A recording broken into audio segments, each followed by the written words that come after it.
This is the Kesslers, Glenn, Jeff, Danielle, Andy, Melody. and when we're not waking up at the crack of dawn to try to get boarding passes for Rise of the Resistance, we're going geeking on Walt Disney World. With Curtis and the whole geeking family. Yahoo!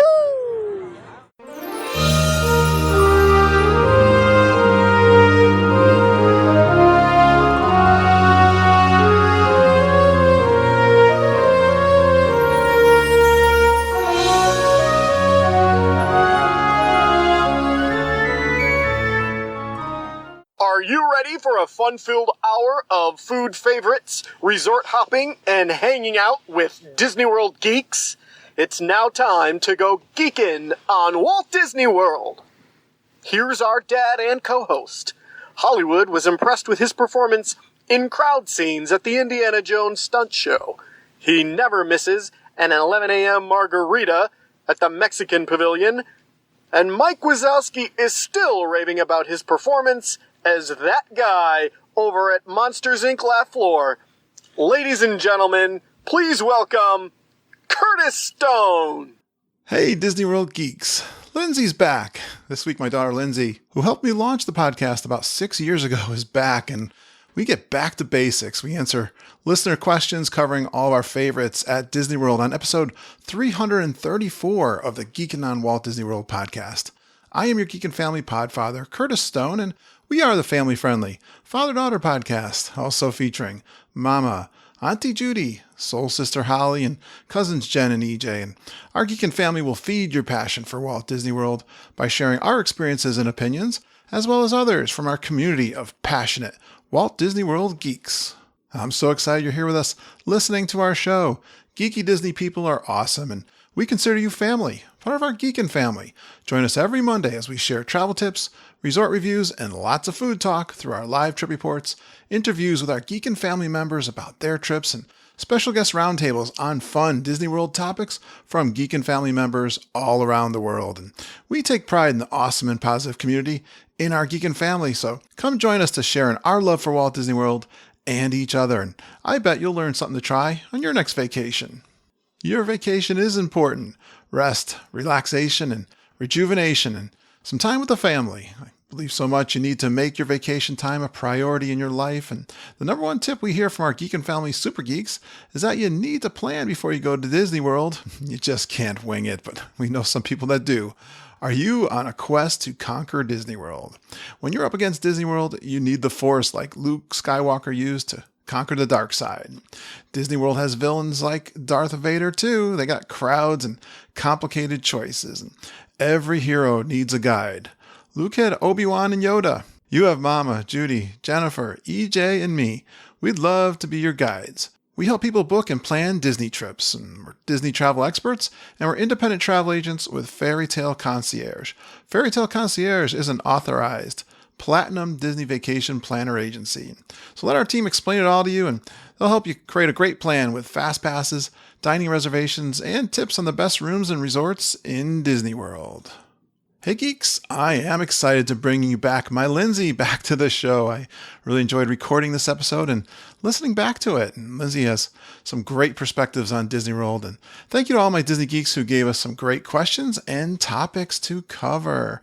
First of all, I asked her about her May trip. Yeah, she went with Mama for her college graduation celebration back in May of last year.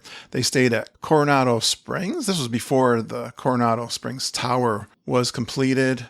I talked to Lindsay about food, so we covered Tokyo dining, La Hacienda over at the Mexican Pavilion in Epcot, the Artist Point Storybook dining, and Kona and Crystal Palace, some of her favorites from that trip. And then we get right into the questions from listeners. Yeah, I thought we'd do like a back to basics, reminding you guys of all of our favorite things to do and try in Disney World. So Christy Houston asked first the favorite things to do on arrival and departure day. Great question.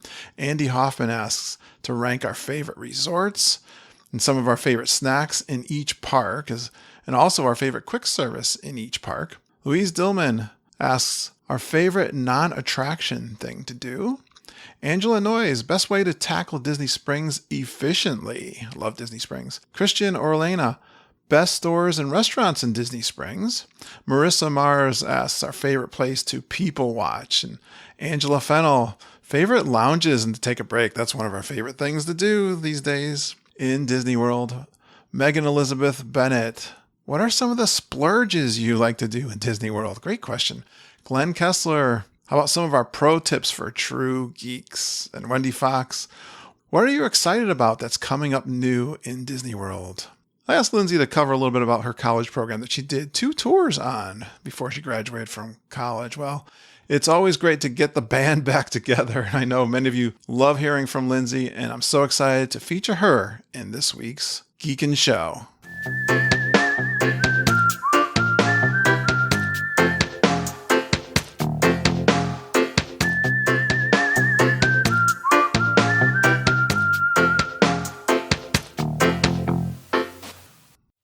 Wow, this is something I haven't done in a really long time.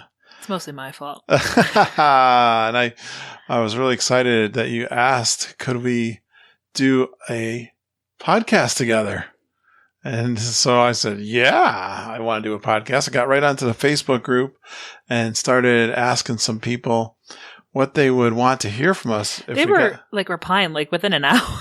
You had a bunch of replies. I really did. Well, let's introduce my co-host. She's been called the best personal tour guide in a Walt Disney World encyclopedia so many times, she's lost count. She almost took down the Great Wall in China with her rented electric scooter, and Mama and I were shocked when we saw $100 of Zebra Dome's charges on our Animal Kingdom lodge bill, and her laughing place is on a journey into imagination with Figment. She's the cutest, the smartest, and the sweetest Disney daughter in the world, Lindsay.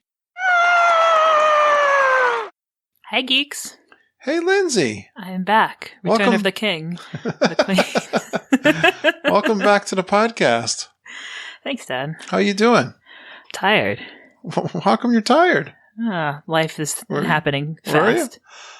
Well, we got to celebrate, too. No, we're not going to talk about that. Well, we're not going to talk about that. Things are happening. Well, this is exciting to have you back on the podcast. And I thought we'd do just a back to basics episode. Yeah, your geeks seemed like they wanted a lot of old favorites kind of questions answered again. So those who have been around will hear if they've changed or if we've stayed the same, and those who are new, like they would remember from 6 years ago almost. I don't know. Didn't Glenn send Mama some limoncello? He must have heard that years ago and just remembered. It's funny how, yes, our longtime geeks that listen intently know little things about us. They know. They're probably going to recognize a lot of my things as I answer these questions. Yeah, I haven't changed much. I'm curious. Those of you who are new to the podcast, Lindsay and I started this podcast together when we first started April 2014, I believe it was. Don't look at me. I don't know. Yes, I was trying to do the math in my head. It's going to be 6 years in April. Well, I got on a microphone with Lindsay here, and it was the most awkward thing ever, as for 10 minutes I tried to introduce what the podcast was until Lindsay started talking, and boy, it all got comfortable, and it was really, I thought, great, right from the start, the two of us on the microphone talking about Disney World together. It helps that we get along. We do, and we love Disney World together, and we've shared it together, and it was fun for me to get to know you in a way through the podcast, and I was just amazed at your knowledge at Walt Disney World. Yeah, well, I grew up as your kid, so I mean, I kind of inherited that enthusiasm for things that are magical and stuff like that. Yeah. You know what I mean? I got that same sort of drive as you do, so of course we get along and we share this interest. Well, you're really smart too, and I knew that, but it was fun to hear all of your intricate details of what you loved about Disney World. So we're gonna go through these. You said we got a lot of content. Yeah, I mean there were so many questions. Just you sent me an email summarizing it all, and it was a lot. All right, we're gonna try to do this. A lot of old names I recognized, and then a bunch of new ones that I haven't had the pleasure of interacting with. Well, first thing, I can't believe you and Mom went to Disney World back in May after your graduation from college. Yeah, pretty secretly we went, just the two of us. But Mom, I could not get her on into the podcast to record. I'm sure I could have got you easily. It was Mom that was holding out. Yeah. Tell me, which resort did you and Mom go to? I just texted her because I was like, I'm not entirely sure I remember. The name of it? Yeah, it was Coronado, but it was back when the tower was still being built, so we were just in the standard rooms. Oh, I don't know why I thought you guys were in the tower. You weren't. No, that's this was right. before the tower was still under construction when we were That's right. Boy, I fubbed the dub there. So when you come into the main resort, we were on the right-hand side. We turned on those sides. You don't remember which building? No. You were around the lake. Yeah, we were on the lake. On Coronado Springs. I wanted something close to, because we had the rental car, so I wanted something that was easy to get to from the rental car. We didn't really care where we were situated compared to the bus stop, so. Yeah, and you'd stayed there before with me, right? Yeah, I've never had a bad experience at Coronado, so I'm excited someday to stay in the tower, because I'm sure it'll be very nice. Yes, it is very nice. And those who have been listening to the show, listen to I've seen pictures. trip report. Mom and I and Judy and Ken stayed there. Yeah, really impressed with the tower. It was fantastic. So it's good. a very nice moderate. We are going to go through one of the questions is for us to go through our favorite resorts. So we'll do that. Mm-hmm. I stayed at all of them except for one. Really? All of the resorts? All of the main Disney resorts, yeah. Okay. Which one? The Wilderness Lodge. Okay. Well, you never stayed at Saratoga Springs. Yeah, I did. We did, a long time ago. No, I never did. You say we did. We never did. Oh. So there's the other one. It might be because I went there. Yeah. For one reason or another. Okay. Well, we're going to talk about your experience at the college program a little bit, too. That was in the question. So Lindsay did the college program, 2 tours. So we'll get her perspective. I know that's always an interest of people. And Lindsay, food is an attraction. I go to Disney World to eat. I don't know about the rest of you, but Mickey Mouse is great, but I go for the food. I was thinking, when you started recording the podcast with me, you were only 19 years old. Only. Was I really? Yeah. So add 6 years to that. I'm 20 years old. You were 20. Okay. Because you're 26 now. Mm-hmm. Yeah, I was like, so you were 20 when we started this. Were you really? Mm-hmm. Okay. Very good. I'm 26. I know I'm 26. I don't know. It seems like a big difference between 20 and 26. It does. It is. You were in college. Yeah. When we started. Now I was in college for a long time, though, to be fair. She was in the extended plan. That's okay. Yeah. Well, I had a lot of time. Yeah, you had a couple tours of Disney World, too. Yeah. So excellent. Let's talk about what was one of your favorite restaurants that you did with Mom? She's just reminding me where we went. Because I got the memory of a goldfish. One of the ones that I found that I knew that I loved Japanese food before. I've always liked Japanese food. Sure. But I'd never eaten at the sit-down side of, the table service side of Tokyo dining. I know. I was surprised when you guys picked that one. I was like, yeah, how come we never ate there? Because we have done. No one likes Japanese food like I do, so it was never an option. I was definitely game. But that was one of my picks. For us to go, and we did that. It's the same floor. You just turn one way or another versus the the Mom and I did side. it. Mom and I did it with Ken. I know. I'm talking about my experience. But I know it now. I know it. Yeah, because I did now. Now I know it because we recommended it. We had a fantastic experience. Do you remember what you had? Yeah, I had the udon soup. Udon soup. Yeah, it's a noodle soup. Okay, and it was delicious. And so for everybody. Lindsay eats vegetarian. Yes, I think most people do know well, we got new listeners. I haven't probably even heard you before. I had that. I love sake, so I think I had a mixed drink made with sake, like a fruity mixed drink, and I also had the 2 vegetarian sushi options that they had. Excellent. For an appetizer. So very good. Delicious. Yeah. There's one thing the Japanese know how to do. It's sushi. Oh, okay. They're really good at. What about the service? Most noodles and sushis. What? The service. The service. It was fantastic. Yeah. Because of course they bring the cultural representatives over. Right. And I think standard. Everyone knows that the Japanese are much more polite than Americans, just in general. So we actually had all brand new cast members working there. So they must have either just gotten there or switched from retail. So they were all new to the restaurant. Oh, okay. No problems, though. I'm sure they were fantastic. Yeah, they're absolutely great. fantastic. I know. I felt the same way. Yeah. Perfect. Give me another one. Now, were you guys in the meal plan? No. You weren't. Okay. Well, we did tables in one. What was it like to tour Disney World with Mom? That was the first time you guys did it alone. It was really nice. It's so easy to travel with just 2 people. Yeah. Just I think in general. Right. But Mama and I have very similar ways of touring Disney. Okay. And I'm pretty easy to tour with because I don't really care what we do because I've been there so many times on my own. Sure. I think that's actually a question that we had of how to tour on your own. Yeah.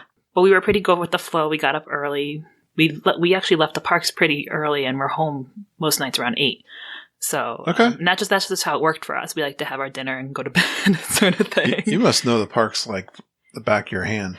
The older parts, the new things that have come out like Star Wars Land and Toy Story stuff are still a little unfamiliar to me. Sure. Because I haven't been, like last time I went was May. So there's a lot of new things that I still haven't seen. But yeah, I know my way around without a map. Driving around too because you I know the property about how to get different places pretty well and how to time things so that we get there on time. All right, give me another restaurant. We also, one that you and I knew that when we first went there, I knew that you were going to love it. And I suggested that you eat there at some point, which so for some reason we had never eaten at this place. We'd eaten in the restaurant, but never at the restaurant when it was open. It's the La Hacienda. Yes. No, which is the outside restaurant in the Mexico Pavilion. Right. So where they have the quick service during the day, at night the inside is a sit-down table service restaurant, La Hacienda. Yeah. I said that you would really enjoy it because I know you like Mexican food like I do. Right. Compared to the San Angel Inn inside, this was cheaper and I think more delicious. The food was better. Heard this. Yes, this is why I want to do it. I'm excited to try it. Because the San Angel Inn has the atmosphere, but it can be a little dark. But it's more of an experience just being in the pyramid versus the food. And at La Hacienda I felt it was more creative, better plating, and bigger portions, and it was cheaper. Wow. So, like a place that's not a tourist trap. I mean, they're all really expensive dining compared to, most places, but that's Disney World. Yeah, I think I had a margarita when I was there and some vegetarian tacos. So very good. Yeah, I'm glad delicious. You like that. You want to give me one more? Yeah, I love signature restaurants because I'm a snob, as you know. Whenever I pick one, it's usually going to end up being a signature restaurant. Right. And I was kind of upset when I heard that they were going to be replacing Artist Point a few years ago over at the Wilderness Lodge. Yeah. But then I saw that you and Mama and Judy and Ken went to the new restaurant, which is Snow White's Storybook dining, which is in the same area as Artist Point used to be. And I was like, okay, I'll give it a shot. Why not?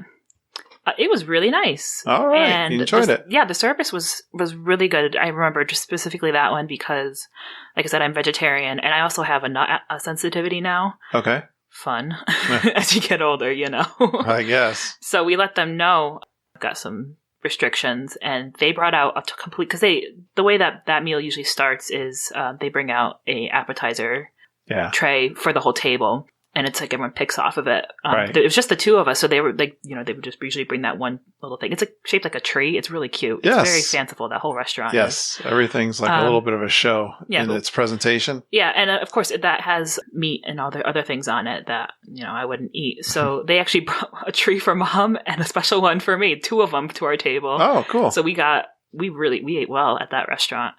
And they did the same thing for the desserts. And they had that really fun color changing drink, the lemonade there. Oh, okay. That Mama got that. Yeah, and we were sat right next to the photo area for the evil witch, the evil queen. Evil queen, yeah. Which was really Characters neat. are great too, right? And the kids were adorable. Yeah, and Snow White came around, I think Dopey and Grumpy. Yep. It was cute. I'm not usually one for dining, character dining. That's right. But they weren't intrusive, which I appreciate. She likes to concentrate on her food. Yeah, I want to enjoy the meal part of it. I know. I don't mind watching them from a distance. I just don't want to be bothered. Outstanding. So good. There's 3 good ones. Yeah. I think we also ate at Kona, which is always nice. Yeah, Kona. I always said that's a real hidden gem. Yeah, it's easy, especially if you're in the Magic Kingdom area and you want something that's not dead in the park. And it's usually easy to get a reservation. So, and we ate Crystal Palace because Mama likes Crystal Palace. She does. She does love Crystal Palace. That's great. But like Tigger and Eeyore are adorable. Yeah. They're fun to watch. Those are great characters. Yeah, they're cute. I like the food there. I got nothing to write home about. No? But it's nice. I think if you eat meat, it's a better selection. It's not bad for vegetarians, but Mama loves the cornbread there. Is that It is really good. That's the one, huh? Yeah. It draws her in? It is really good. Yeah. It's really convenient to be at the Magic Kingdom, for sure. It really doesn't get any...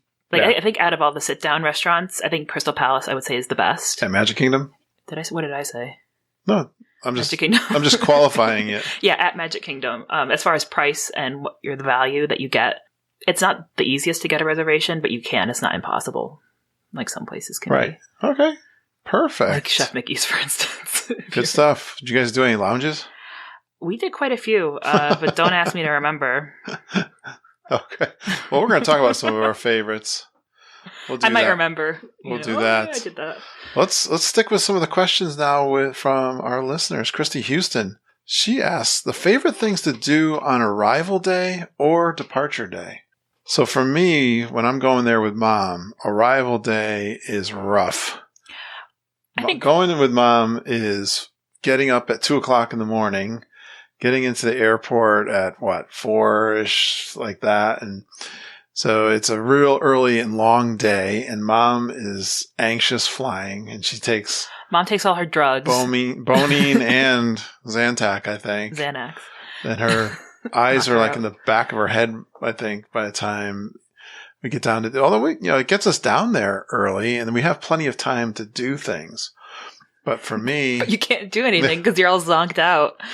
I'm pretty good, but she gets grumpy real fast, and I get it too. Yeah. I mean, I can remember going to my favorite place, which is the Mexican Pavilion, having a margarita, which is her favorite thing too, and her being grumpy. And I'm like, well, this isn't fun. I remember one year we did that, and we were at each other's throats. Yeah. The whole time. It's like, because we were tired. Yeah. It wasn't good. No, you were there that time. Yeah. And I think that was an eye-opening experience to say that this is bonus time. If we do anything at all, then so I would say my favorite thing is really to not have a plan at all. Maybe I Very like going rough plans. I like going into World Showcase, and I will try to do that.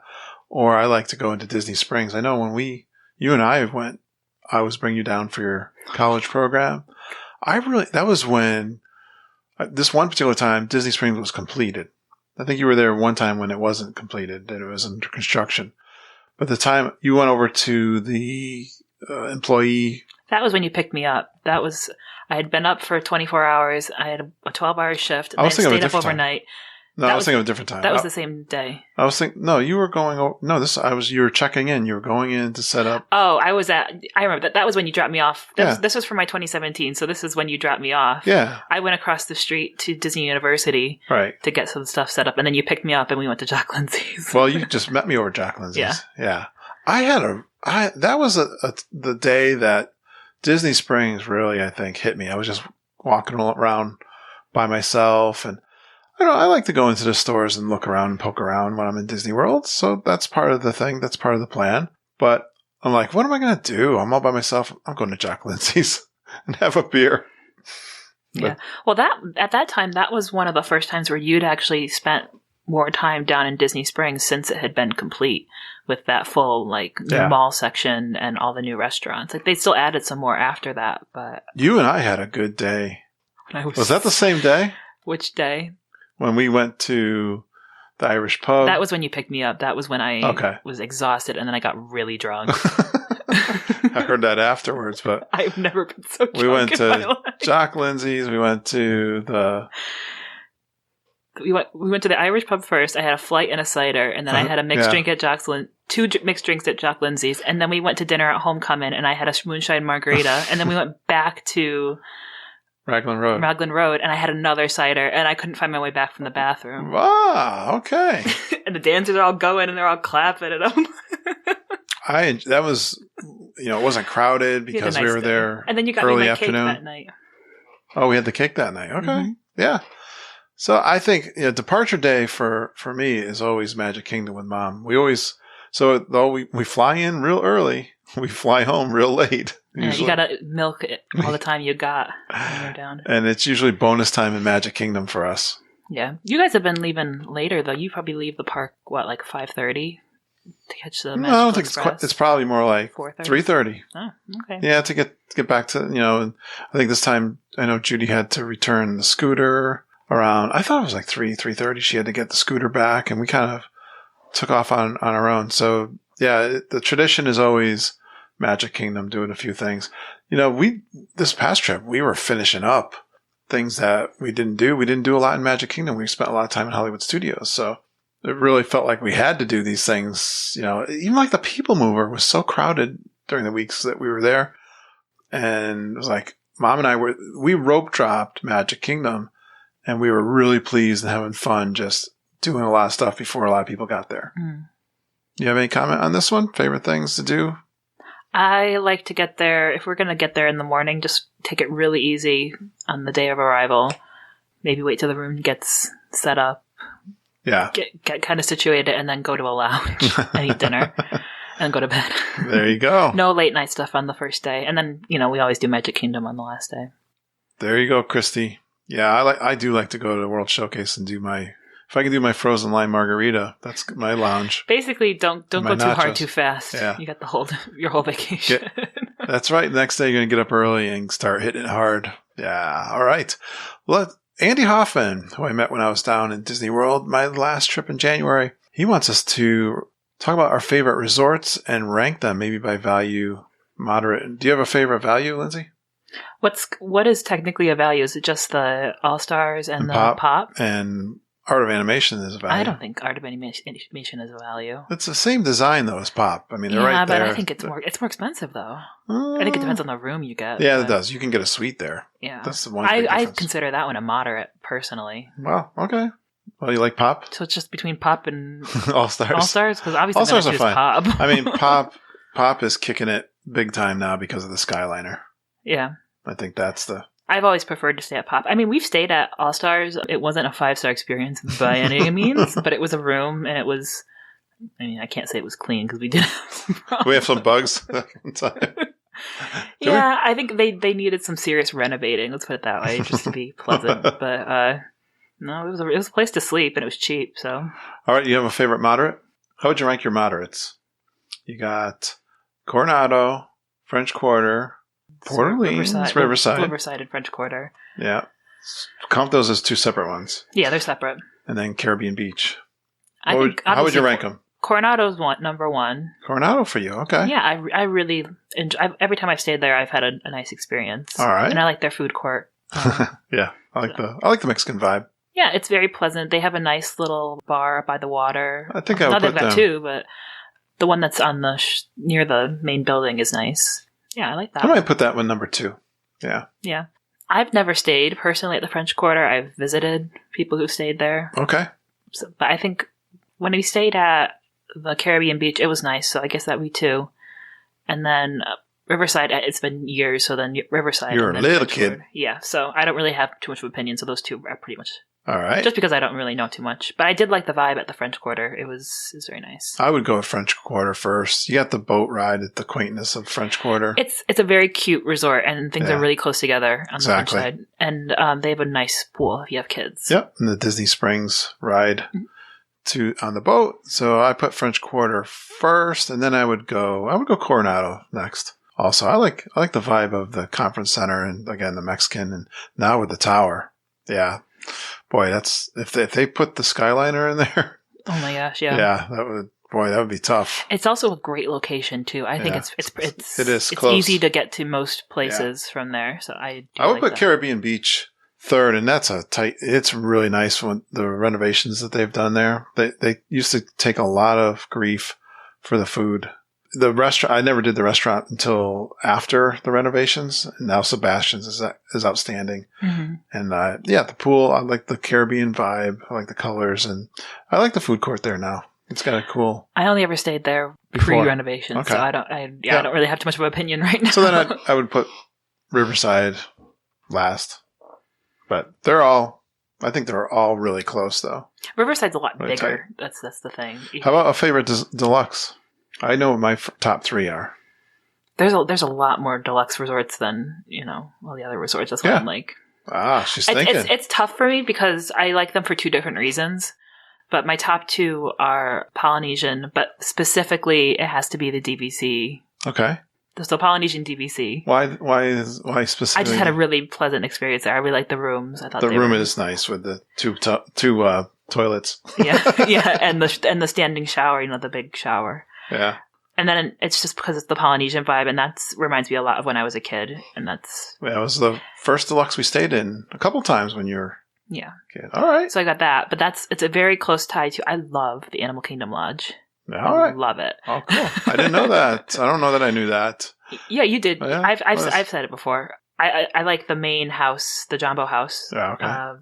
At the It's Animal pretty Kingdom unique. Lodge. It's got fantastic restaurants. Yes. 3 fantastic... Well, two in the main building, and then over at the Kidani is... Sanaa.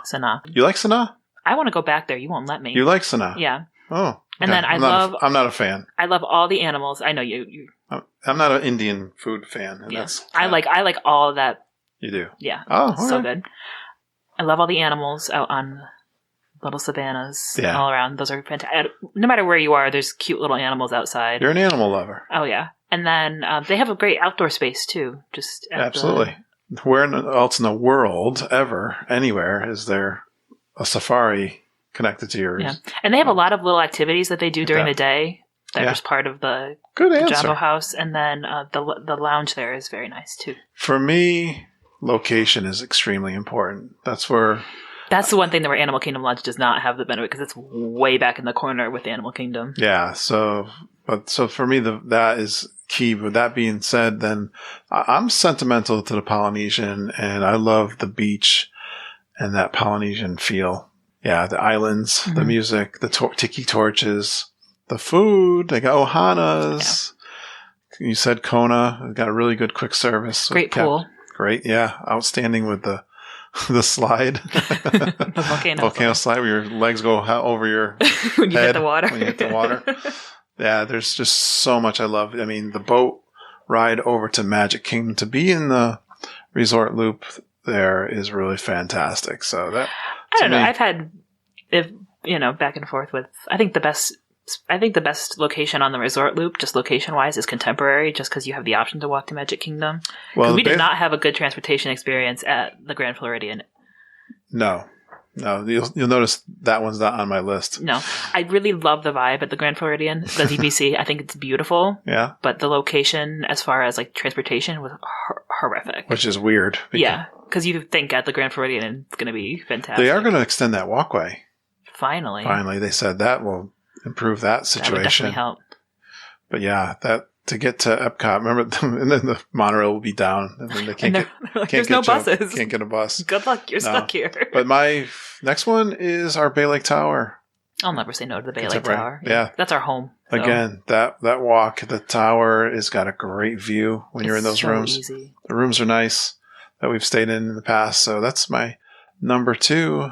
Again, I love being in the heartbeat of Disney World. To me, is that space. And well, I came to love the Beach Club from going to conferences, and had the opportunity to stay at the Yacht and Beach Club 4 or 5 times, and then have stayed there since on my own. The location there is another one that's that's what makes the Beach Club, I think. I mean, I have mixed feelings about the Beach Club.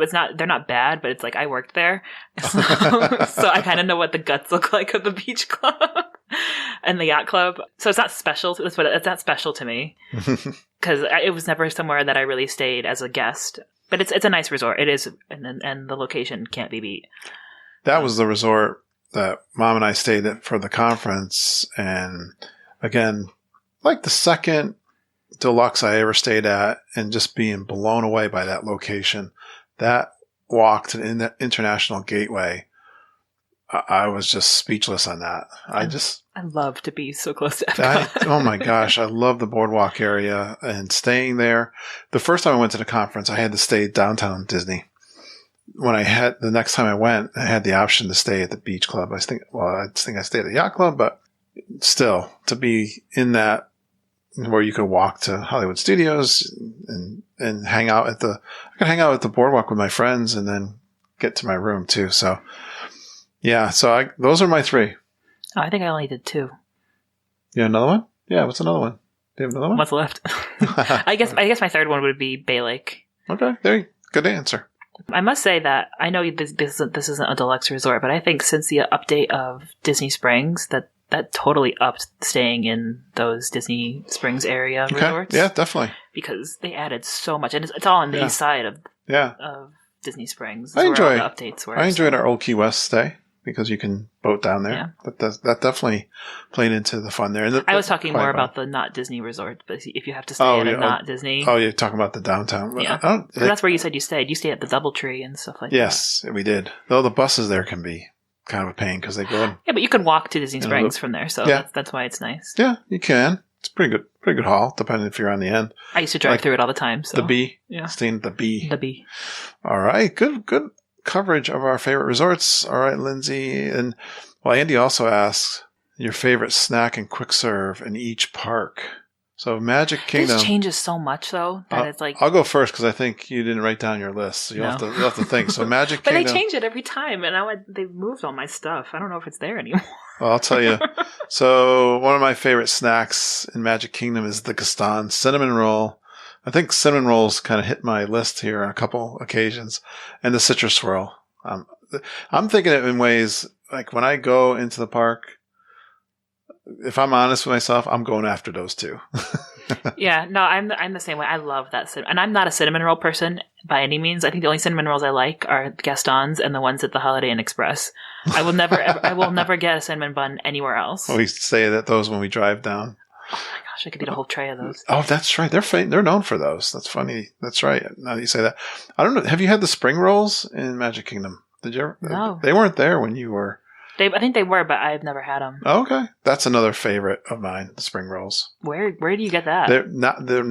They changed where they were. They used to be kind of between the Jungle Cruise and the Tiki Room, but they're right in front of Adventureland now. As you're walking in from the hub, they got a spring roll cart there.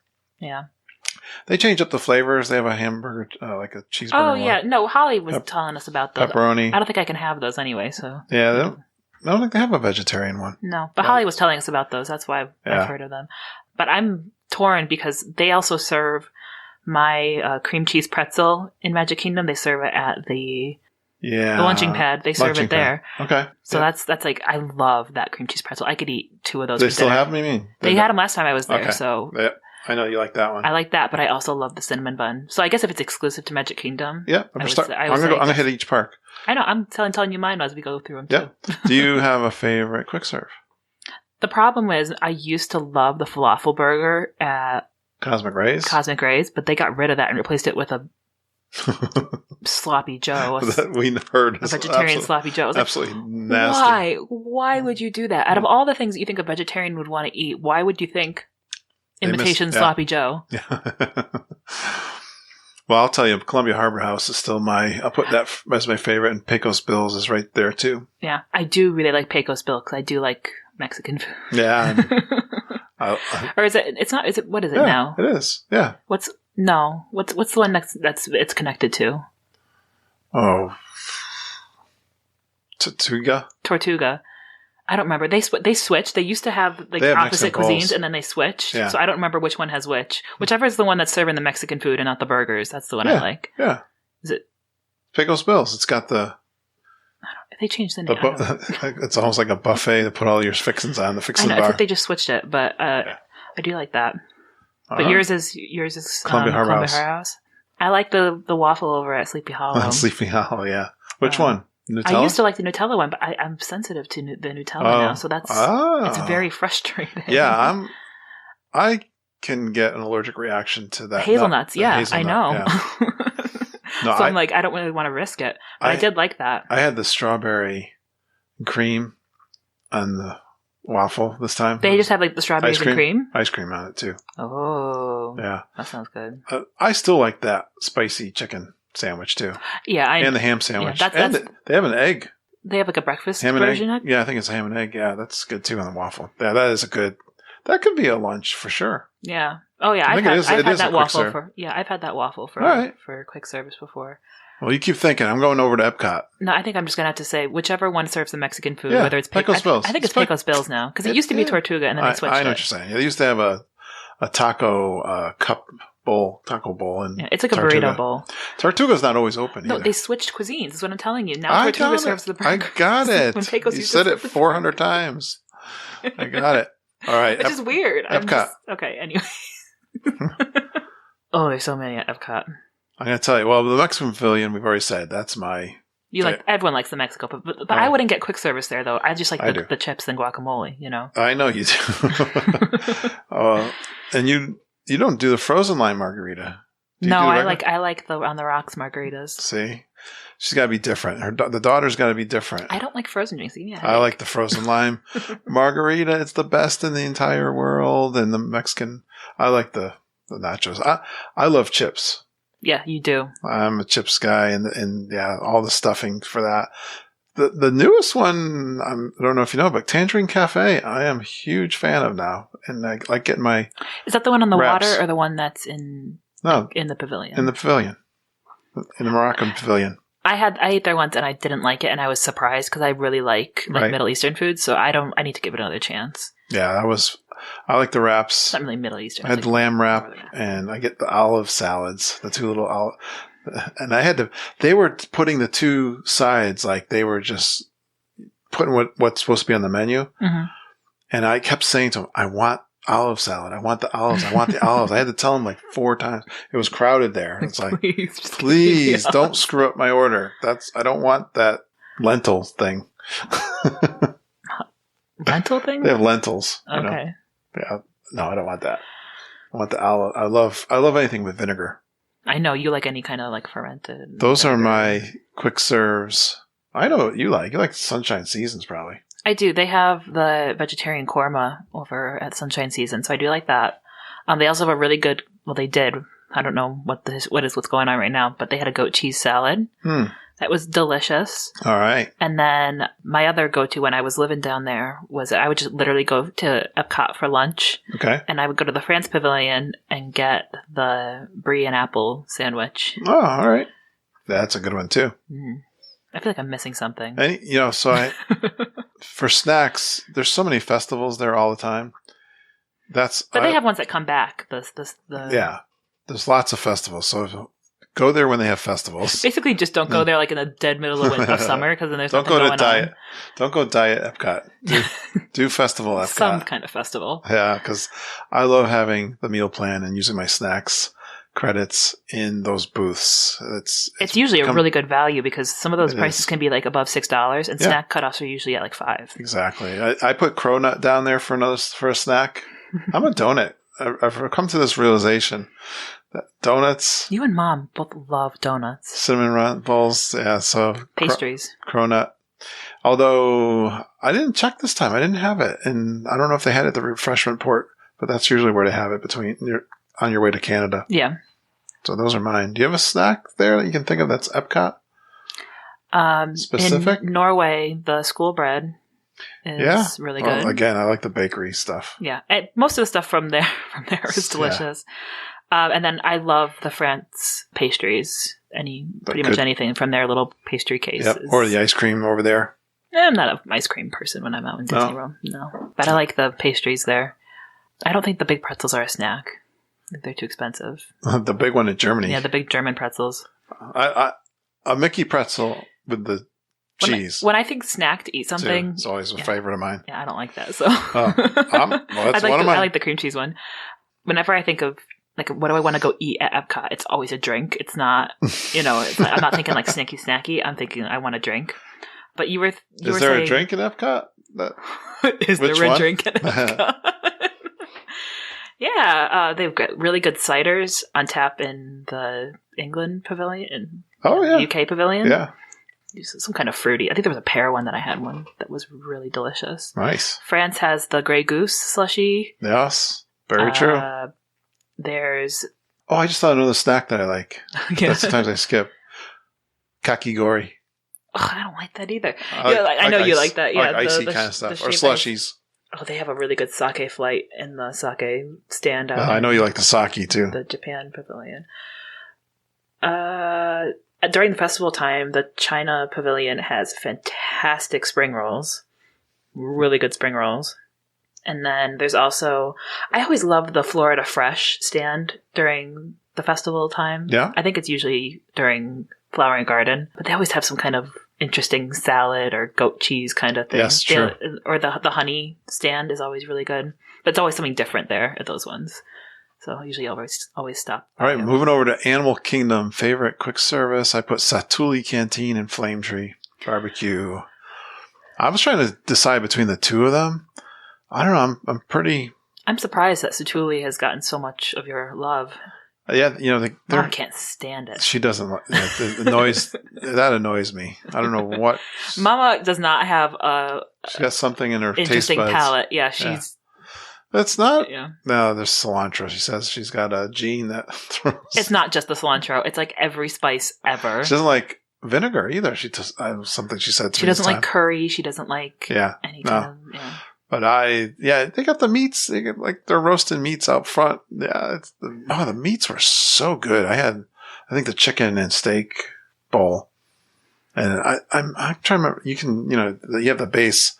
I'm trying to remember. I may have done potatoes, but I think that's such a great quick service. Of course, everyone says that except for Mom. And then barbecue. I love ribs, so Flame Tree with the ribs. They're just huge and fantastic. They have their signature. Barbecue sauce. Yes, that is the one thing. We'll talk about Hollywood Studios here in a minute. I was surprised at Hollywood Studios. Hollywood Studios was redeemed this time for me. We're not done with Animal Kingdom yet. No. Do you have a favorite there? I think I know what yours is. Well, I used to, and then they got rid of it. I would say Yak and Yeti's your favorite. Yeah, it was until they burned me. Oh, did they get rid of one of your vegetarians? Yeah, the couscous wrap. Okay. They got rid of it like a year ago. Yeah, it's kind of a bummer when something that you kind of have a go-to and that was my favorite quick service, like hands down anywhere. Remember when they changed the the citrus swirl to an orange swirl? And you couldn't get the citrus swirl for a while. Now you can get both. But there was I like Dole Whip, so I don't know. But I'm just saying, it was a huge controversy. It's like, why would you do that? It had to be something to do with the supplier. Like, I can't imagine that they would get rid of the citrus. Yeah, I don't know if they got rid of it and heard such an outcry that they had to bring it back. Okay. I think right now, because it still exists in Animal Kingdom, is the falafel cart is my favorite quick service. Where's that? It's on the road between Asia and Africa. There's they have the quick serve stands on the Absolutely. side. And that's the falafel there is delicious. Nice. I can give you a couple of my snacks. The Colossal Mickey Head Cinnamon Bun is my favorite cinnamon bun in all of Disney World. Can you get that in Animal Kingdom? Yes. Where? Well, it's on the way to the safari, and there's a little bakery, little booth there on the left-hand side. Okay. Yep. That's where you get that. And then across the way from that is the corn on the cob. I think that's pretty unique. I love corn on the cob. Never have I been walking through Disney World and been like, I feel like having a corn on the cob. I like it because it's unique. I think our listeners told me about it, and yeah, it's kind of fun. I was trying to pick something that was pretty unique for that park. Yeah. No, I know what you mean. It's not a snack. I mean, it is a snack if you get the non-alcoholic version. But the Dole Whip with the rum. Yes, I know you like that one. It's my snack, but it's not snack credit. But it's not a snack credit. But if you get just the Dole Whip, it is. But the Colossal Mickey Head is not a snack so it's just a credit. snack. It doesn't have to be a snack credit, but yeah. The Dole Whip with the rum is delicious. They have the Colossal Mickey too at the Starbucks. So if you're looking for that one, that is, and I had this big debate because I finally tried the cinnamon bun for breakfast at the Garden Grill, which it's in the deep dish. Okay, and it's fantastic. Like everyone said it was. I'll give the edge to the Colossal Mickey Head because I can't just walk in. No, if the Garden Grill would like put that thing out there and I could buy it on the way through. Instead of stop by and grab it and walk around. If I could grab it and go. Yeah. It might get there. This Colossal Mickey Head, it's a cinnamon bun? Yeah. Okay, because when you say Colossal Mickey Head, I think of the giant donut that they serve at the lunching pad. Let me tell you something. That thing's pretty awesome too. I know, because Mama got one on the day we were leaving. I was thinking and we sat in the lobby of the Coronado Springs. And a woman comes up to us, one of the cast members, like, where did you get that? Yes. And she's eating it by herself because I don't care for donuts. And I love that one too. I almost put that on my list. A great. that would be on Mama's list. I didn't get it, so I didn't get it. I don't like going into Starbucks because it's always so crowded. It's not at Starbucks. It's at Lunching Pad. Well, they had one at Starbucks too. Oh, okay. They had the Lunching Pad too? Yeah, that's where we got it. Yeah. All right. Where were we? We got to go to Hollywood Studios now? Yeah. Hollywood Studios is a train wreck for me. I don't know anything that's going on in Hollywood Studios. What's improved for me, the quick service there, is Star Wars and the Docking Bay 7. I put that down as my favorite now because they have ribs. And they also have... I didn't even try the ribs, so Dave Castro had them. I think Mom had the ribs. I think I had a taste, but I was in the mood for the beef. They have a beef with potatoes and, pot roast like thing. That was, great for a quick service. So I was very pleased with the breakfast I had there. I'm still a little upset with the sausage that I had. There was some issues with the sausage. Oh, okay. I'll just say that. And I love sausage. I'm kind of like a sausage critique. Yeah, that was like not a good thing for you to not be right. It was more like a kielbasa than a sausage too, so I was just, The Ronto wrap, I was too. I wasn't overly impressed with the Ronto wrap. It's got a nice pork and then it's got that same kind of sausage. I was not raving about it, but Docking Bay 7, and we really had a good quick service meal at the ABC commissary, and I had ribs there. And they had like 3, not racks, but it was probably ended up being like a half a rack, but they didn't have the special sauce like they do at it's Flame Tree. Yeah, special. But they had barbecue sauce that you could add onto because they do it with just the spices, the rub on the rub, and then you can put out your own sauce. It was outstanding. They had a pretty good menu now. I think it seems to always be to me like a burger and fry quick service at Hollywood Studios. Yeah, no, I've never been one to rave about the quick service at Hollywood Studios. It's always been kind of subpar.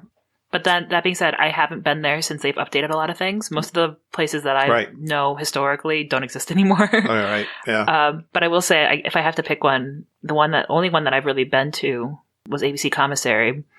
And they have one option, I guess, for me, and it was a veggie burger, and it was decent. All right. It's really hard to mess up a veggie burger for me, so it was. I know. What's your favorite veggie burger on property? I remember we had one somewhere, and you saw it was at Coronado years ago, yeah. And it was good. It just needs to be, the texture needs to be right. I like to have my veggie burger be vegetables, not imitation meat. Oh yeah. So if you can see like the corn and the peppers and that sort of thing is what I like, and it was good. Oh, good description. Not overly cooked because they can cook them and make them. One really of the things dry. I am upset with Hollywood Studios, again, getting to my baked goods, they got rid of the book stop. Yeah, that was disappointing. Which had the carrot cake cookie, which is my favorite. Mm-hmm. But you could still get that in. You can get it at Starbucks now.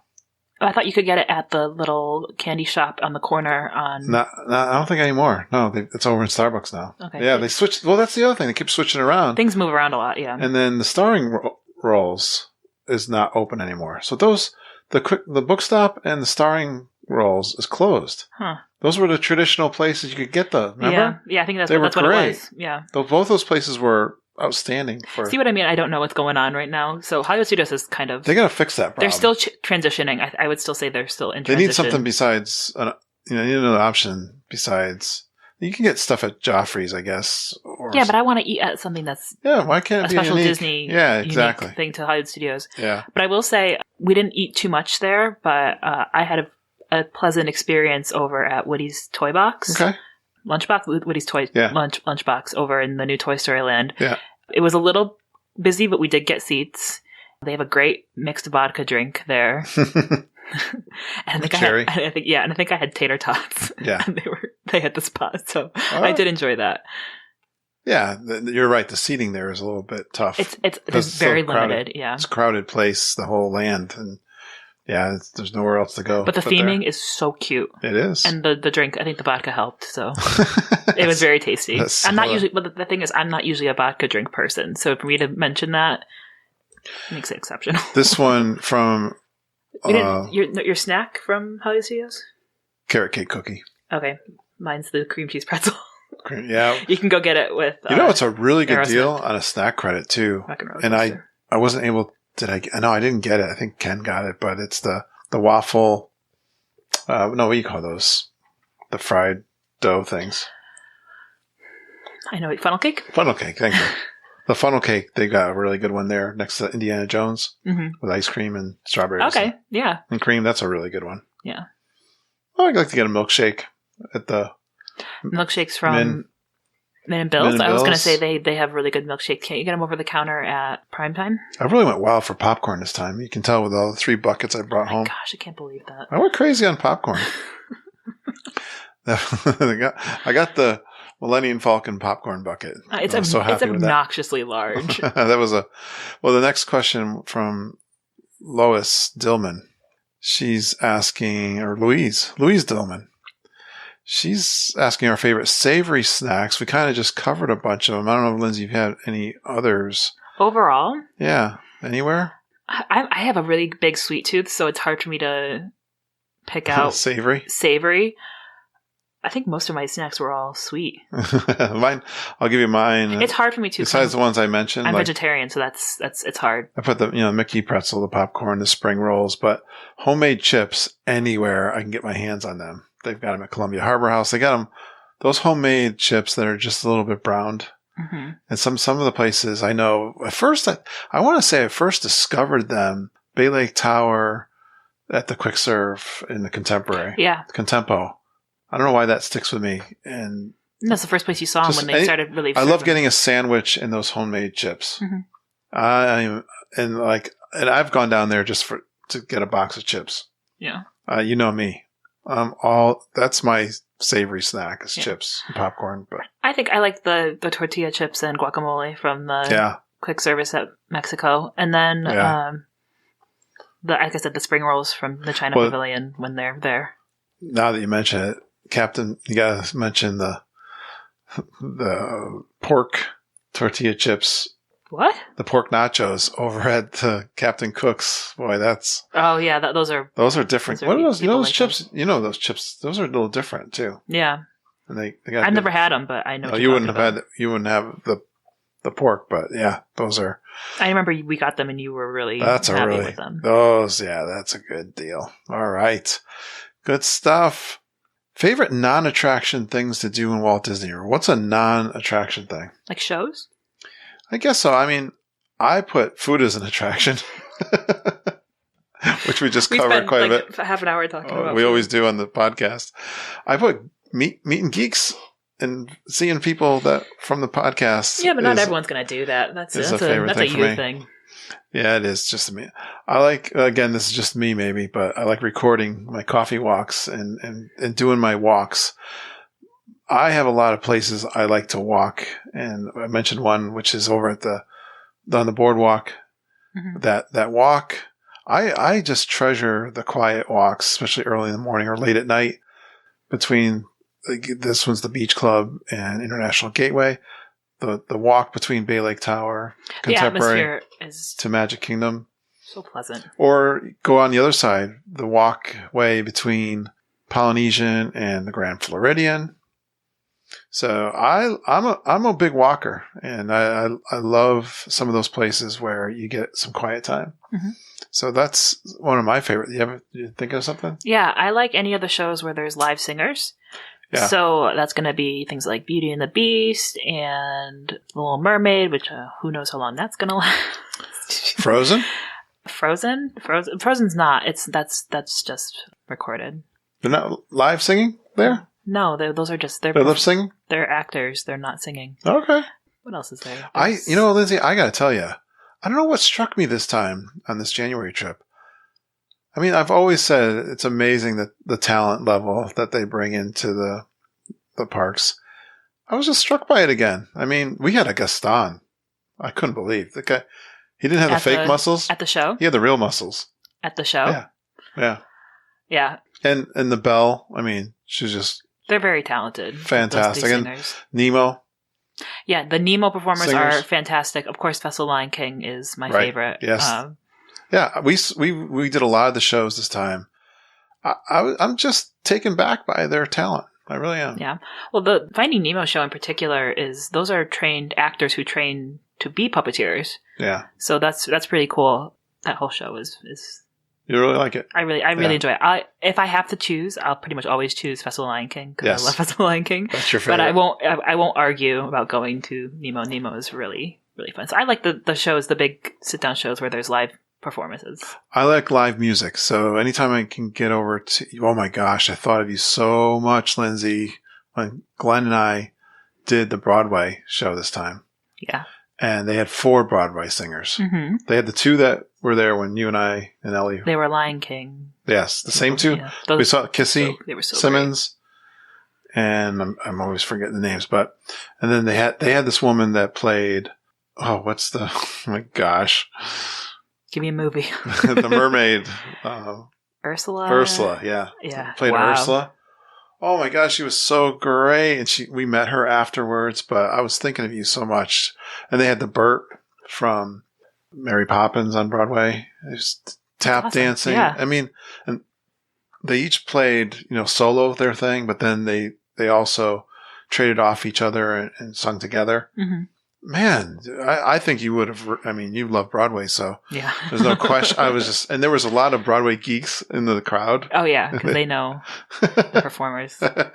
Yeah, they did. They really did. We were having fun talking with them, and they were explaining things to us when we were waiting in line. So really, I always, here's my thing. Whenever I see a performer, like they bring in like older rock bands, or maybe it's a country artist I've never seen before, no matter who they bring in, or got Tiffany was like an 80s singer, I just seem to enjoy it. I enjoy the talent. And if they have a hit song, I enjoy that song. We saw Peter Noon together, right? He's great. He was fantastic. He put on a good show. Yeah. I had no idea who he was either. I knew he was a showman. And, Mom and I know, Mama has always loved that. And he could sing any of those British Invasion. Yeah. He could do any song. He was fantastic. Yeah, great voice. And so even this time they had a new band at the Canadian Pavilion, so I was always stopping in there. And Morocco had a belly dancer. Probably the best one I ever saw at Disney World. So yeah, that's I love the entertainment and any of the entertainment in Epcot or the Citizens of Hollywood. I particularly like the Voices of Liberty. Because that's that chamber choir, the a cappella. Yes. Oh, they are so They do good. change. I noticed, though, I've been there different times, and they do have a different, cast sometimes. It's not big, but they do have, there's a few people that switch out. They're so fantastic. I knew. I'm always blown away. Well, because then they're inside, and then I remember when we were there, just you and me, before Peter Noon, they had that like rock a cappella group. Oh. And they were no good. Lindsay did not like them. No. See, they have to be really good, but Voice of Liberty was fantastic. Yes, they are. So good. Outstanding. All right. There you go. They draw a crowd, too. People will go in just to see them and then leave and not watch American Adventure. Angela Noyes says, best way to tackle Disney Springs efficiently. That question... Shop first. Yeah. Efficiently, I didn't get. To me, it's just a place to relax and go to lounges and eat. And yeah, it's funny you said that because I was thinking I always do a little shopping first. Well, because you don't want to be sloshing around looking for shopping, And it's easy to spend a lot of money there. Yes. I've done that because Ellie and I got a little bit tipsy and then went to Sephora, and that was not a good choice. Okay, you answered that very well. Nice. And, well, because they have the special Disney stores, but then they have a lot of specialty shops, which are like nicer shops, Christian says, Christian Orellana,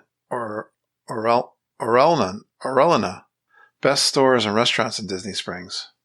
Do you have a store you like to go to? I was a little bit partial to, I loved D Street when I worked there, but now it's the Star Wars store, which is still very nice. Okay. Yeah. That was after I left. I really just know the West Side really well. Okay. But Goofy's Candy Company is great on the East Side.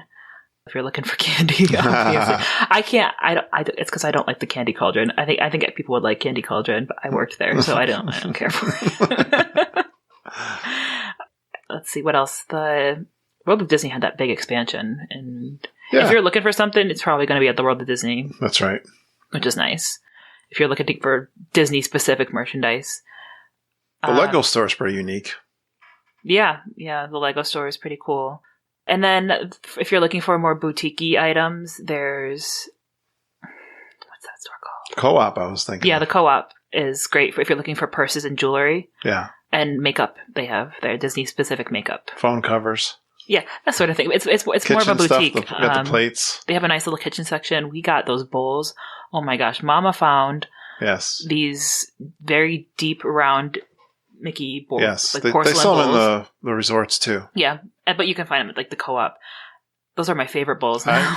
I'm a big fan too. It fits perfectly like my can of soup. Like a can of soup without like flooding over. Oh, I know it. Oh, love those. And they were a good deal. You have a favorite restaurant? In Disney Springs? Yeah. I really like Homecoming, which is surprising. Yeah, because I like that like Southern rock music. And all right. Like it's very vibe. Yeah, it's very you would not think, knowing me, that I would like that, but I feel very comfortable there. And they're not suited for they're not tailored to vegetarians, but you can eat there. Yes. And they've got good drinks. I'll tell you, I really did like Raglan Road. Been wanting to eat there for so long. Yeah. I did enjoy that. Yeah. Homecoming is a good choice. Yeah. I think I would like Morimoto's, but I've never eaten there. I like the Boathouse.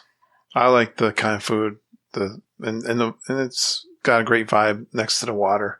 I think I would go with the Boathouse as my favorite. Yeah. Yeah, definitely. I think for sit down I would pick Homecoming, but Earl of Sandwich has a really nice vegetarian sandwich. And I'm sure for people who eat meat, it's fantastic. Their sandwiches are really good. I agree. I'm an Italian sandwich person. They've got a great one there. It's a pretty good quick service. You get a beer too and drink. Mm-hmm. So yeah, that's been a go-to for forever. Yeah. They got some great new ones there too, with the deluxe burger and. Yeah, I wasn't impressed with the vegetarian burger there. Okay. There, so which is surprising. That's what I'm saying. Like, there's just so many great lounges and places to try in Disney Springs. They have just the lounges is where Disney Springs shines. I think they've got so many different options. I can't wait for you and I to go to Wine Bar George. Yeah, that surprised me. I didn't think I was going to like it as much as I did, but it's very relaxing. I didn't think it was going to be as casual as it was. Can you tell me more about it? I mean, it's got wine. Cool. Wine Bar George. Yeah. What's the vibe? Yeah. Industrial. Yeah, industrial. No. Vintage.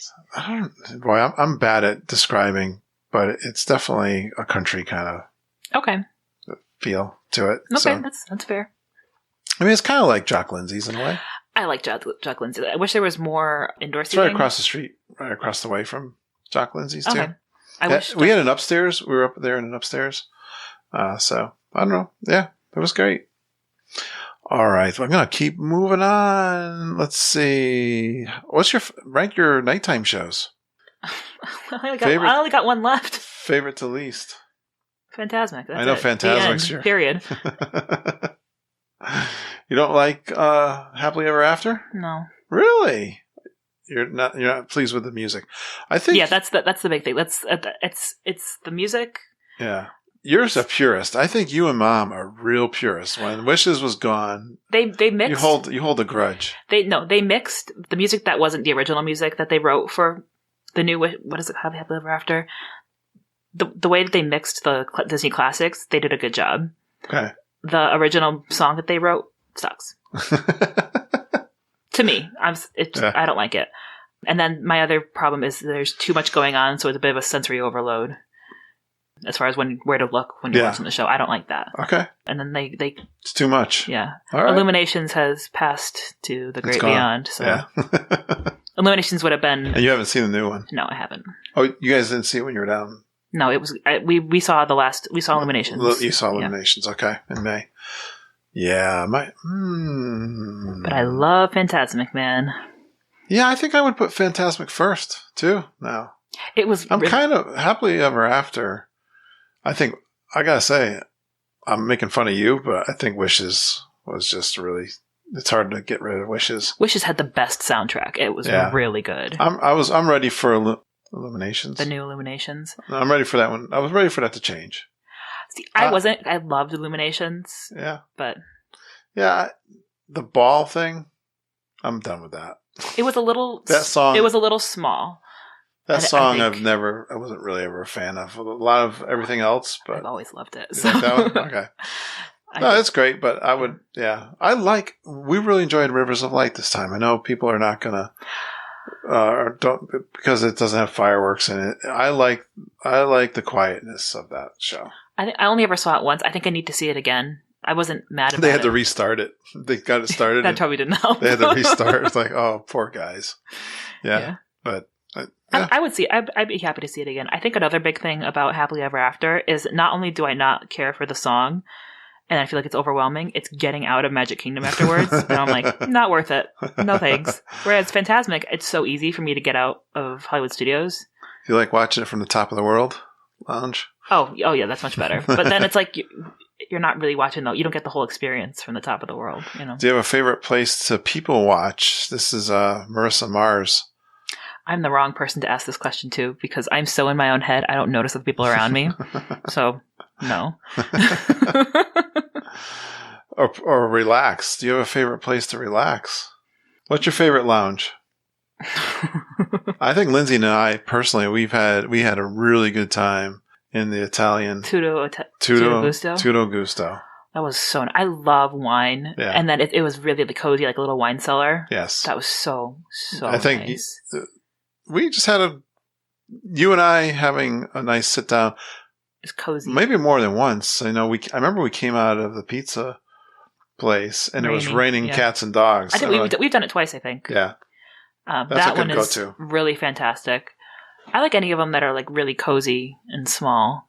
You know? Intimate. Yeah, intimate more. They just have so many great ones. Yeah. I really enjoy Jock Lindsay's. Yes. It's okay. If it wasn't outside, I'd like it more. All right. But I think it's got a nice, pleasant atmosphere. I really like the lounge at the Animal Kingdom Lodge. What is that one called? Territory? No. Oh, is that? Oh my gosh. That's the one. I do like Territory Lounge.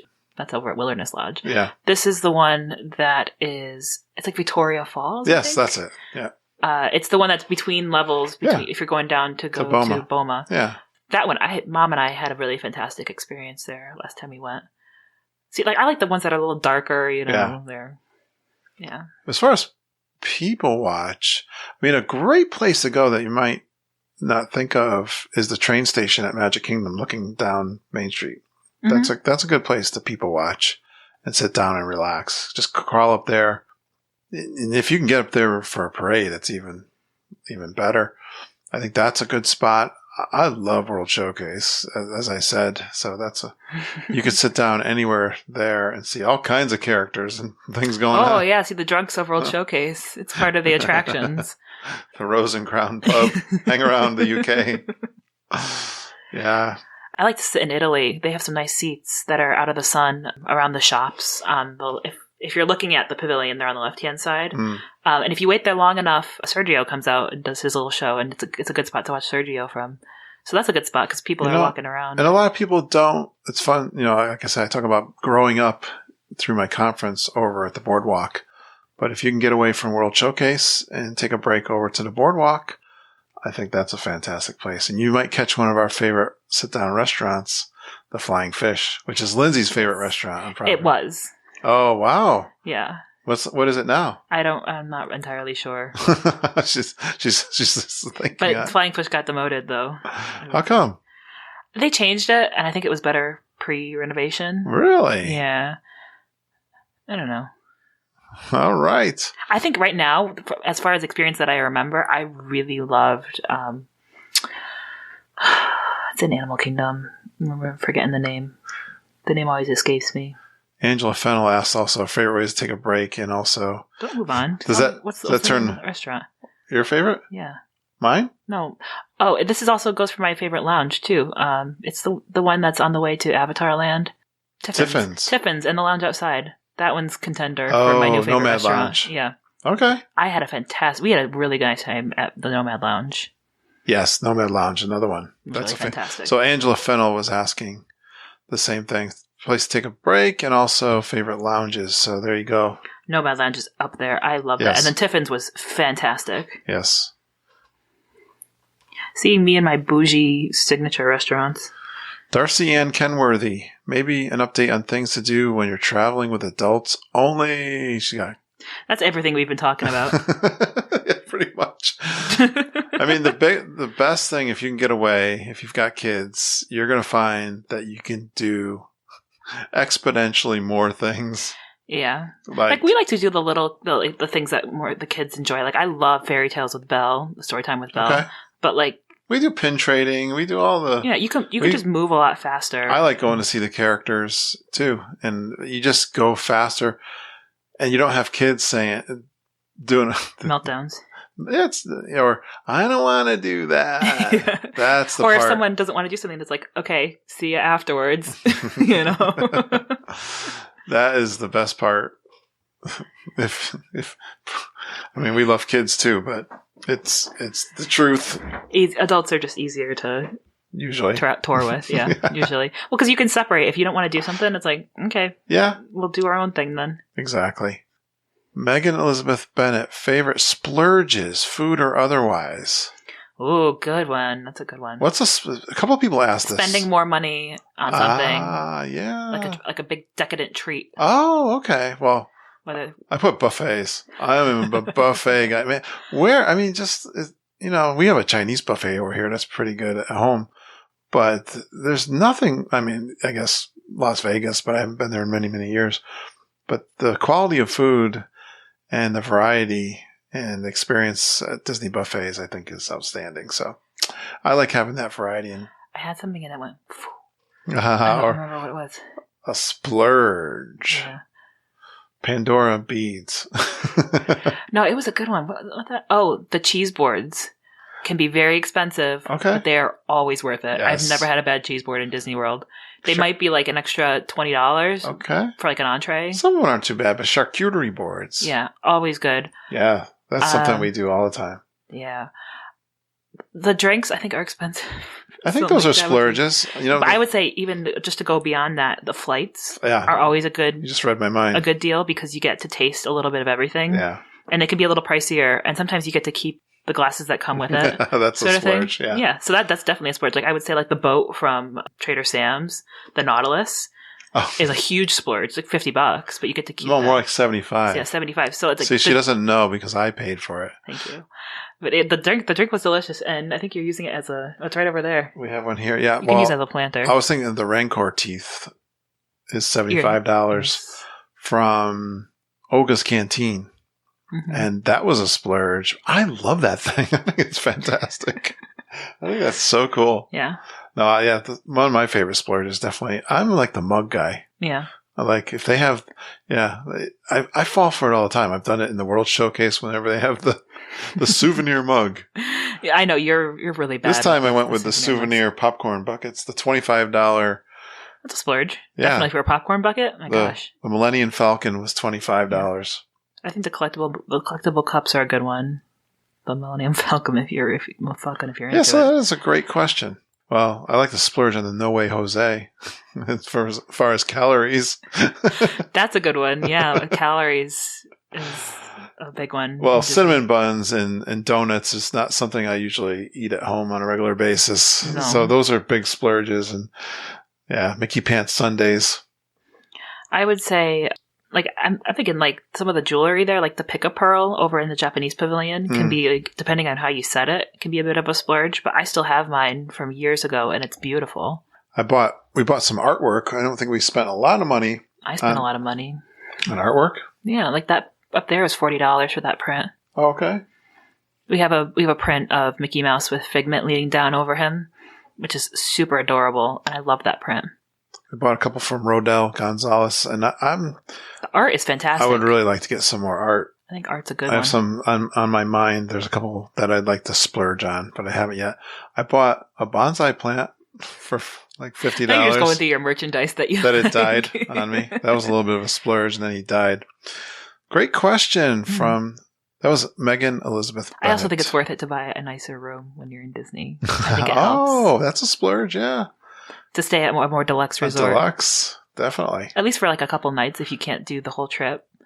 10 years ago, I splurged on DVC. Mm-hmm.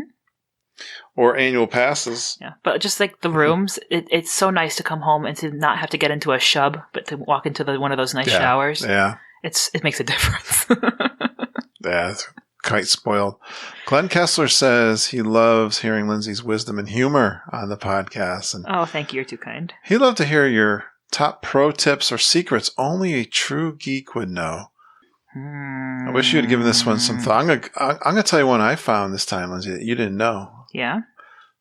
And Deirdre found this during a tour. You'll get some of these if you do tours, for sure. Or you read books and stuff like that. But the smallest hidden Mickey. That's very highly debated across all Disney. The cast members, they all know different things. Oh, okay. Because there's things that aren't in the books.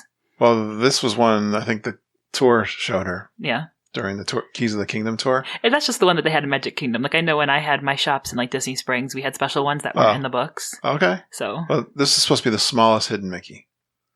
Allegedly. Well, the one we're talking is there's one. It's between like the Aladdin's ride and that little bazaar. Okay. Where Aladdin sometimes he's. So she showed it to me over there. I put down how to be that guy or get into the Indiana Jones show. Mm-hmm.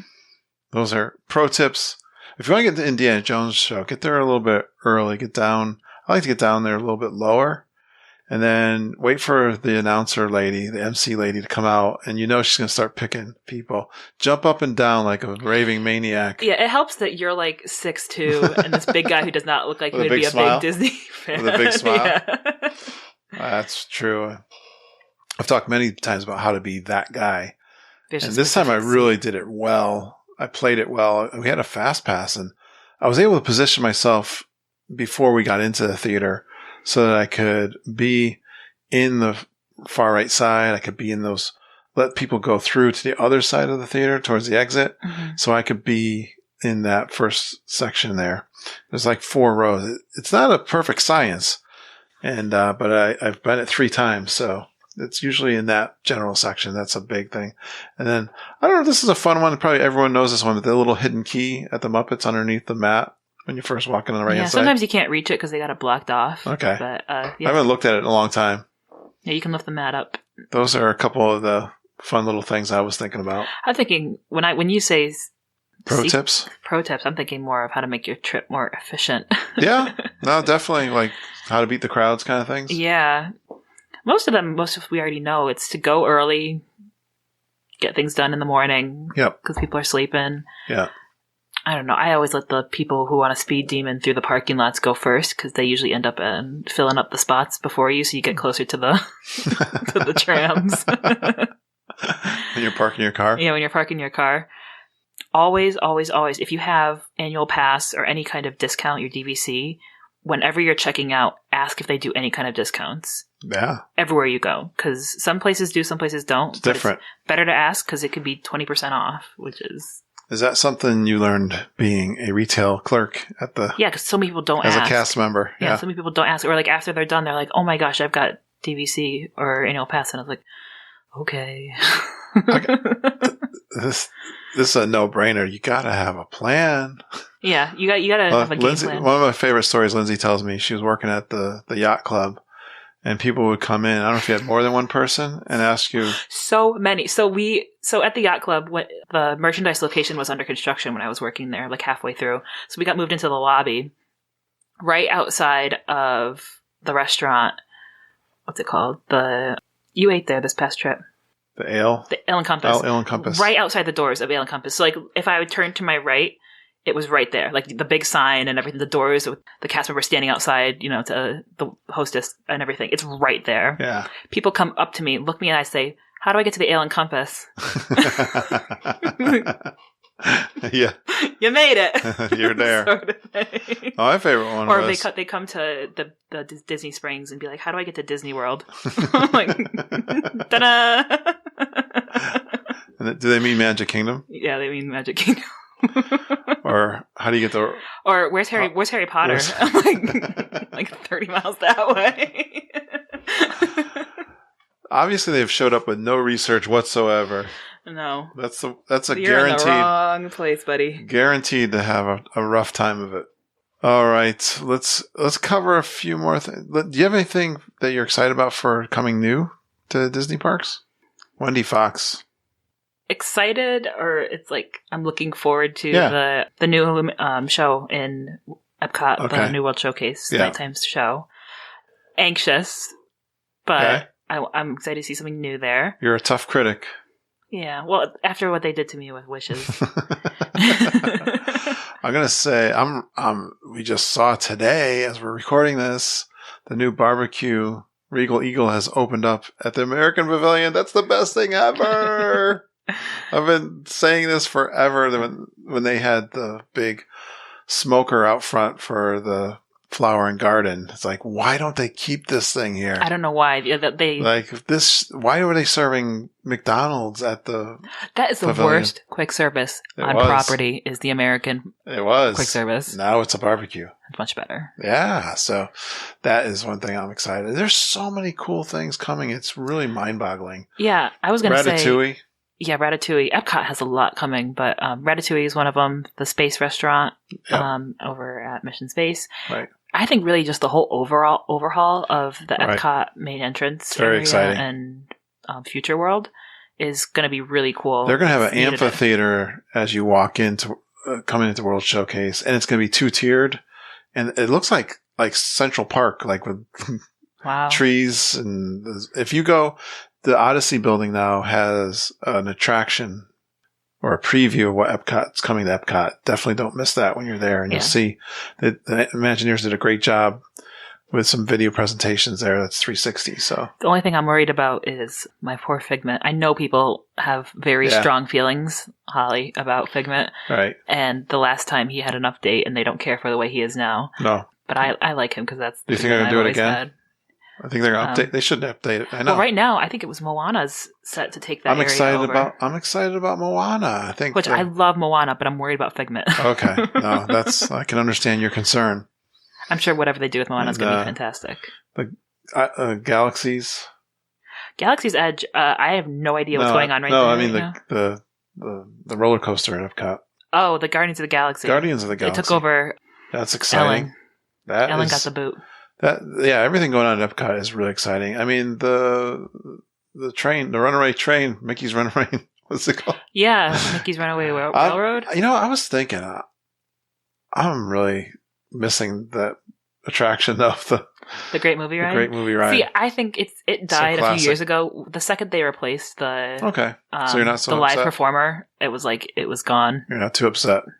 I miss it, but I'm excited for that attraction. I think it's going to be good. It's the first attraction in Disney World that's got Mickey Mouse in it. And Mom and I and Judy got to see the Tron cycle out front. They had a place where you could sit into it, take pictures. For us poo-sized. Yeah, they do have a poo-sized one too. They have a vehicle that if you're in a wheelchair kind of mobility issue too. Is it poo-sized or is it an accessible one? There's a difference. I think it's easier to get in than Flight of Passage. Okay. So it's not, but I wouldn't say it's poo-sized. The Tron, that it goes outside, it's inside. That's probably pretty fantastic. Yeah. What else is there? I don't know. My stream started. I want to go watch. Oh, she's ready to get out. Let me get you a couple more questions. Just a couple more. I'm going to finish up. So let me just say this, Lindsay. Anything about the college program that you would give tips on? Keep trying if you're trying to get into the college program. If you don't get accepted the first time, keep trying. It's worth it for college students if you love Disney. It's worthwhile. It's worth your time. Yeah. That's it. Yeah. I've talked about it plenty of times. If you want to talk about it more, you can ask more specific questions. It's not that easy to get into, right? I mean, I got in twice. Well, you can't pick your job, really, right? No, that you can give them your preference, and they'll select from there. But if they're not looking for that, they're not going to hire you, sort of thing. But all right, well, we are finishing up then. Nice job. Thanks for coming back and getting back to the swing of things. And sure, I hope I was your opinions and all of our favorites. Going over them, it was a lot of fun. Having you back on the podcast, Lindsay. I know. I think it'll be better once I go to Disney again and see some of the newer things. Like, I have no idea what's going on in Star Wars Land right now. So Lindsay and I are planning a trip. I hope we can take it. I don't know. We got to see if our schedule is going to work out. But we're hoping to go just her and I in May. Mm-hmm. So we've got that planned. And we're going to see a Broadway show in March. Yes, my favorite. Too. So her and I are That's going to spend actually some time in New York City. What my stream is right now. I want to go watch. All right. Well, thanks for coming on, Lindsay. We'll see you around the house. Yeah. See you another time, geeks. Please stand clear of the doors. Por favor, manténganse alejado de las puertas. Well, I thoroughly had a great time having Lindsay back on the show. I hope you enjoyed having Lindsay too. She's full of Disney knowledge, and I love her perspective on the podcast. I'm hoping she'll come back again real soon. Let me do some shout outs. A couple new people who have joined our private Facebook group. Our private Facebook group is a great place for us to gather every single day to talk about our love for Disney World and answer questions for you guys or share your trip with everybody and what's going on. And people are always doing that. It's a great place and a great positive place to embrace our love for Disney World. And now I have two new ones I wanted to mention. Chris Kilgallen. Chris and I were chatting a little bit on the Messenger, and he also answered a few of the questions that I put out there when you join the new Facebook group. And he says he's new to the podcast and just loves hearing about the tips. And thank you, Chris, for that. He found us. I learned from chatting with him that he found us through an iTunes search, and that is fantastic. We come up very high in search, so I'd love to hear how you guys find us, especially the newbies. But I asked him, what's the biggest challenge in planning a Disney World vacation? He says, not being able to put comments in the reservation. And Chris, I'm not sure what you meant by that, because as travel agents, we have pretty much no problem doing that. And I know others, I don't believe, have trouble if you book it yourself. You definitely tell them your anniversaries and birthdays, and you ask many times if you can reserve a particular room. We do that. So if you've having a problem with that, why don't you reach out to me and see if I can answer that question more directly, or even better yet, now that you're in the private Facebook group, ask that question there so everybody can learn from the answer. So thank you, Chris, for joining the Geekin' family. And also Matt Knowles. Welcome, Matt. And it looks like he's a newbie. He's planning a trip and he's wanting to pick up tips for our Geekin' family. He says he's a bit overwhelmed by being a first timer. Well, Matt, I know going to Disney World certainly can be overwhelming for a first timer, but you're doing the right thing by listening to our podcast for step number one. Some other tips for you newbies, Matt, I would say definitely use a travel agent if you can, and you're going to get direct information and help for your trip. We can review your trip and help you do a lot of the things that are complicated. Do your research like you are with podcasts and also blogs. Joining our Facebook group is a great place to go and ask those questions. Have some fun interacting with our amazing Geekin' family, and you'll get a lot of those questions answered for sure. I would say focus on learning about ways to beat the crowds. And I do have an email list. If you go to my website at geekinonwdw.com and sign up for my email list, you'll get access to a couple of resources. And one of them is my Geekin' Family 9 Keys to a Magical Vacation. And that was written for newbies. So join my mail list and you'll get that. Matt, there's some more things for your research. And definitely create your plan and then review it with an expert. And Matt, if you want to reach out to me, I know maybe you can't transfer, maybe you already have a booking, you can't transfer it over to us. But if you'd like to review your plan with me, just reach out to me and I'll help you with your plan and answer some questions directly. I love it doing that. All right, last week I started my Geek of the Week back up and I gave away a free coffee. It's a gift card for Starbucks. I mailed that off to Jennifer Metz, and she just messaged me today thanking me. She's, I guess, had a couple of weeks that were kind of tough, and getting that little something in the mail made her, I think, perked her up a little bit, and she really appreciated that. So Jennifer, I'm glad you enjoyed that. Now this week, my Geek of the Week is Mickey Foster. Mickey's a client of ours. She's down in Disney World right now, but what I wanted to mention, I don't know if I mentioned this last week or not, but Mickey has a new Disney podcast. It's called Mickey Like the Mouse. If you go to mickeylikthemouse.com, you can see she's got 3 episodes up there. You can find them in all of your podcast directories like iTunes and Stitcher and the Google's podcast too. So go look for Mickey Likes the Mouse. I know she reached out for some of our geeks in our private Facebook group to see if they would help her get her podcast launched. And she's going to be focusing on all of the parks all the way around the world. So I listened a little bit to that, and Mickey, great job. And so I congratulate you for doing that. It takes a lot of effort to put a podcast out there. I know from personal experience, and a lot of dedication. And it takes a little bit of courage too to get your voice out there and take some criticism. I took some criticism this week, I noticed. We're back down to 4.5 on those iTunes stars. So if you want to do a iTunes review for me or Mickey, we'd really appreciate it. We love getting that positive feedback. for the work that we do. So Mickey, congratulations on that. And you're my Starbucks gift card winner for this week. I'll be sending that out to you. You'll have that to look forward to when you get back into those Disney blues after your Disney World trip. So congratulations, Mickey. Go check her out. MickeyLikeTheMouse.com. Great logo too. I found out how she did her logo. She got a contractor to do it through Fiverr.com. So great job, Mickey. If you guys want to do a podcast, maybe you want to reach out to me. I've been thinking about doing some extra side work on the side. Thinking about that. If you encourage me, maybe I'll do that. So I love helping you guys reach some of your goals too. Speaking about reaching goals, I am really excited this week. I was feeling a little bit like I wasn't making any progress, but now I have lost 20 pounds and I'm loving that I've lost it since my last Disney trip in January. And if you'd like to come and join in this weight loss group on Facebook, it's called Pooh to Tigger Lifestyle. We are encouraging each other to live a more healthier lifestyle, to take us from a Pooh Bear to Tiggers. And I am, when you lose 20 pounds, people are starting to notice, and I'm got light on my feet a little bit. I got a little more to go, but I am excited and enjoying this. So my routines are working well. I noticed, my big revelation this week was, hey, if I just eat 600 calories for dinner, that's my hardest time. During work, I usually eat the same thing every week and every day, and it's pretty consistent. It's a salad with some chicken in it. And then at nighttime is where and even the weekends too, but I'm doing great the last couple of weeks for sure. I'm loving my routines, my little workout schedule that I do in the morning, and it's been working great. And I'm getting my podcast out there still, even though I'm doing the extra work in the morning. So I'm really excited about this. And I see a lot of folks are really excited about this Pooh to Tigger private Facebook group. So if you want to be that, message me. I'll get you in there. I love the posting that Samantha Kuhn did.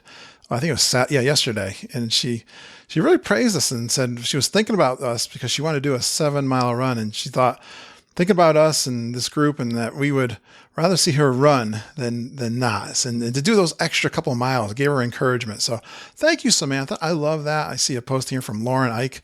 Lauren she's such an inspiration. She lost a lot of weight. She had a baby recently, but now she's getting back into the exercise thing. I know ladies, you've always heard, moms always talk to me about how difficult it is after having a baby and getting back into that physical activity. So she's doing great. And I just noticed that Rachel Wright is excited. She was up this morning and how sometimes doing races, those are great motivations. The Run Disney, we have a Run Disney team also. She's doing a race locally where she lives in Georgia. And she says they can give her some anxiety, but she just thinks of it as a long run with a lot of people. So great inspiration there in our Pooh to Tigger private Facebook group. Come on and join us as we lose weight and get healthier.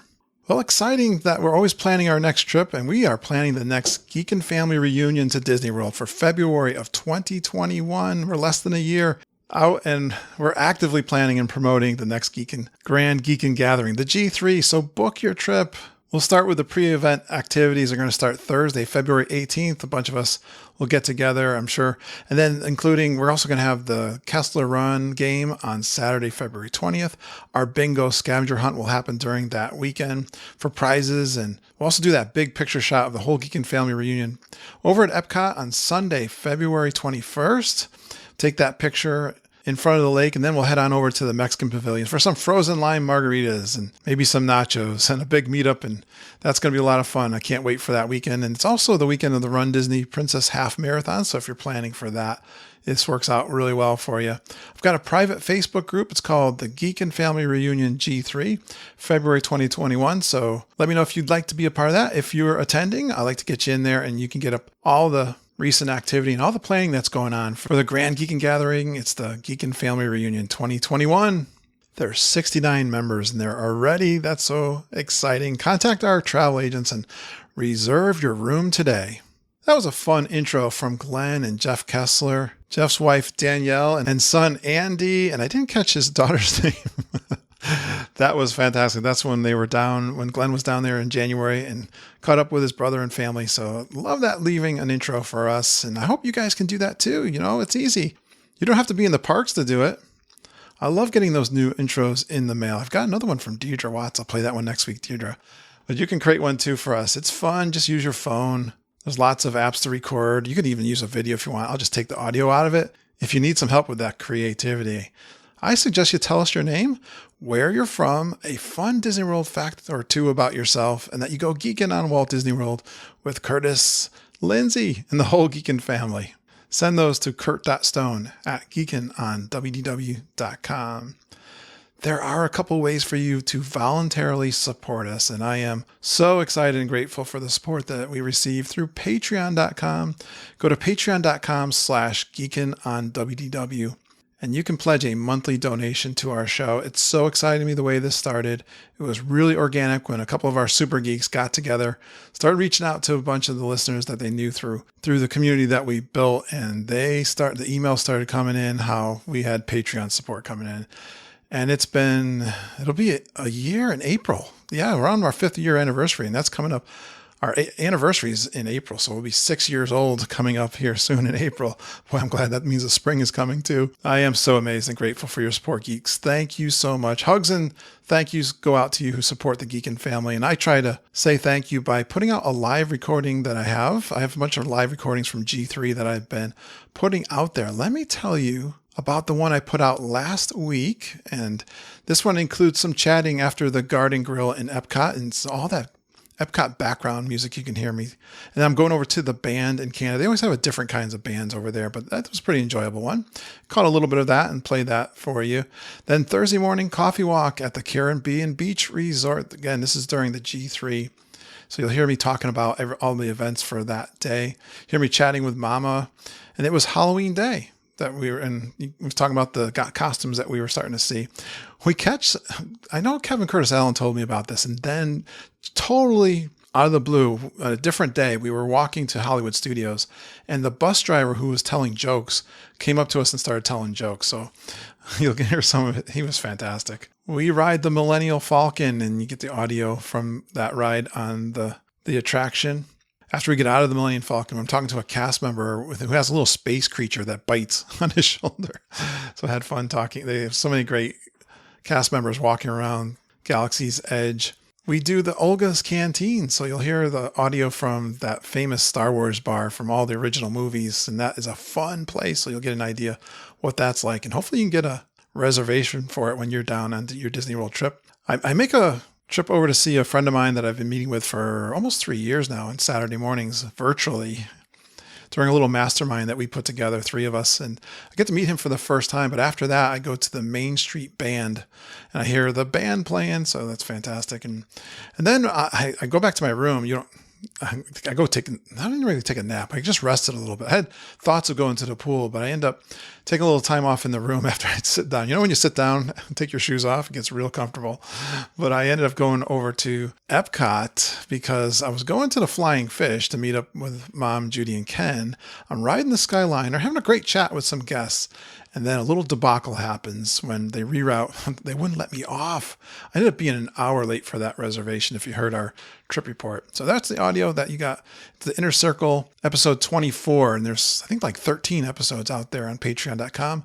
You'll be able to play through. They have a web app called patreon.com. You can go to the website, right from an email. You'll get a link every time I create a new episode. And I'm trying to do one of those every single week, and I've been successful quite a few weeks in a row here. So I'm excited to bring that because I'm very grateful of you guys that are contributing through Patreon. Thank you so much. Yes, we put out awesome tips for you guys in our private Facebook group on the podcast, but you can get instant Disney trip planning expert advice by contacting our travel agents, Mama, Auntie Judy, EJ Cruz, and Jennifer Galambos. You can email Judy and Mama at travelandtiaras@gmail.com. You can find EJ and Jennifer at the Little Dole Whips Facebook page. We are authorized Disney planning agency through Fairy Tale Concierge. We're platinum. And I know many of our travel clients are experienced geeks. They're listeners of the podcast, but they do appreciate the podcast. They love chatting Disney with Mom and Judy and EJ and Jennifer. And they can also help you with your fast passes and ADRs. Boy, if you're new, like Matt was saying, there's no better resource than these guys. They work full time on Disney travel. They're available to you all kinds of hours. They do a fantastic job. They'll chat about anything you need on the phone. They'll set you all up. And we're talking Disney World every single day. It is, boy, this little virus that's going around the world, it's really sad. I hope this doesn't impact Disney World. Our vacations, all you folks that got trips planned, boy, and I feel sad for folks that really count on that income that you get from people who travel. So let's all be safe, but let's be smart too and watch what Disney World is saying. It's a fluent situation. I don't want to not mention it, but we haven't had anyone cancel because of it yet. And I know Judy's going in April. Let's all be smart, but remember, people count on that income too. People in Disney World and our travel agents, quite frankly. So please do support them as much as you can because they watch out for you. They're always following up. If they do release some discounts, these guys are going to let you know about it. They do little follow-ups on their clients that are getting ready to go when they see those discounts come out. So they're a great service. They don't charge you anything. Disney pays the commission. So thanks for everyone who does trust us for their travel. We do really appreciate it. Look for those bounce backs. I'm like a parrot with this. I repeat these things because people sometimes will ask me. And I think one of the best discounts is when you're down on a Disney World trip, there's something called a bounce back. And Disney doesn't always tell you about it. Sometimes they'll leave something in your room, but many times they don't. We know about it. We have the phone number. We can give that to you. We can call for you, but you got to do it before you leave on your current trip, before 10 p.m. of your checkout date. So definitely look into that. That is usually a really good deal. And if you've just found the podcast, like Matt and Chris did, and you've booked we had a couple transfers recently. Thank you so much for you guys that have transferred your trips over to us. If you've just booked your trip within 30 days and you haven't paid in full yet, it's really simple. People just turn that around really fast. We send you a little form, you fill it out, sign it, and you scan it, send it back to us through email, and we send that into Disney, and then they'll approve it, and we'll let you know that we're your travel agent. Even if you like booking your trips yourself, you can still transfer it to us, and we really do appreciate it. Well, I love helping you guys with your Disney plans, and I consider this the year that I'm contributing to others' happiness. I took this health screening survey at work this past week. We do this every year. It was funny. One of the questions was asked if I feel that I contribute to the happiness of others. That struck me. It really is something else. When you're helping other people, you feel worthy yourself, and it helps your mental health when you help others. And I know that's true about myself, and I know that about my personality. So I love helping you guys. I love you guys reaching out to me. If you like to come on and do a trip report, or if you'd like me to review your plans for your trip, reach out to me, kurt.stone@geekinonwdw.com. Well, thanks for going geeking on Walt Disney World with us. We really appreciate you listening and geeking with us every single day. We love you, geeks. Have a magical day, and I hope all your dreams come true.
Hitting the recording button.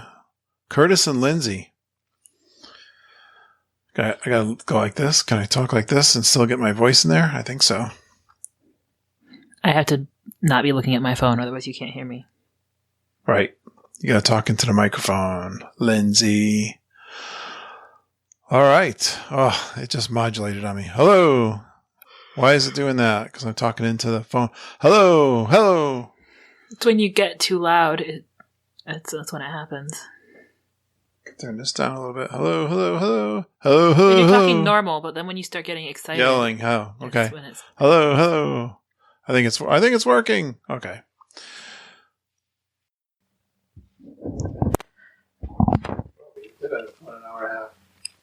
I told you. I was like, I knew